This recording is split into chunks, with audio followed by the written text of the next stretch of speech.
Hi అండి అందరికీ. ఇవాళ వచ్చేసి అటుకులు బొంగులు రెండు కలిపి బగారా వేస్తున్నాను, అంటే తాలింపు వేసుకుంటున్నాను. వాటికి కావాల్సిన ఇంగ్రీడియంట్స్: ఆనియన్ 2 ఇలా కోసుకున్నాను, మినపప్పు 2 స్పూన్లు, పల్లీలు 1 కప్పు, కరివేపాకు 4 రెమ్మలు. ఓకే అండి, ఇప్పుడు తయారు చేసే విధానం: కడాయి పెట్టుకున్నాను, ఒక 3 స్పూన్ల ఆయిల్ పోసుకోవాలి.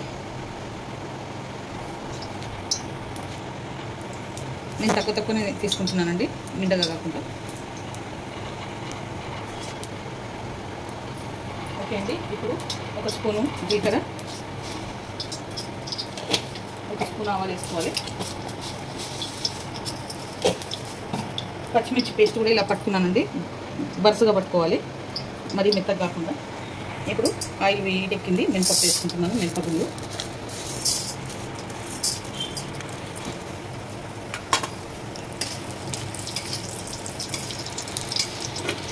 ఇప్పుడు ఇవి ఆనియన్ వేసుకుంటున్నాను, కావాలండి బ్రౌన్ అయిందాక ఉంచాలి. ఓకే అండి, ఇందాక చూపించడం మర్చిపోయినా, ఒక 2 టమాటాలు తీసుకున్నాను, పెద్ద సైజు 2 టమాటాలు వేసేస్తున్నాను. దీంట్లోనే పసుపు ఉప్పు వేస్తే కొంచెం మగ్గుతుంది. ఇది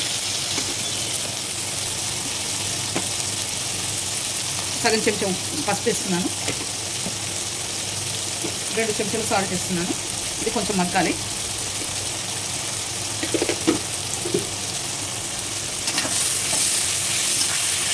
దీంట్లోనే ఇప్పుడు కరివేపాకు వేసేసుకుంటాను. ఇప్పుడే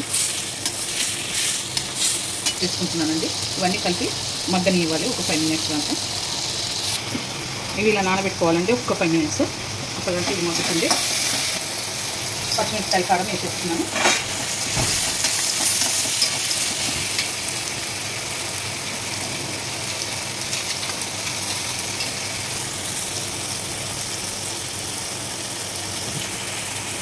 చేసి బాగా కలుపుకోవాలి. ఓకే అండి, ఇది వేడైంది, ఇది ఉడికింది కూడా. ఇప్పుడు ఇది వాటర్ అంతా ఉంచుకొని ఇలా వేసేసుకుంటున్నాను. అటుకులు బొంగులు కలిపి వేసి బాగా కలుపుకోవాలి. లాస్ట్లో నిమ్మకాయ పిండితే చాలా టేస్టీగా ఉంటుందండి.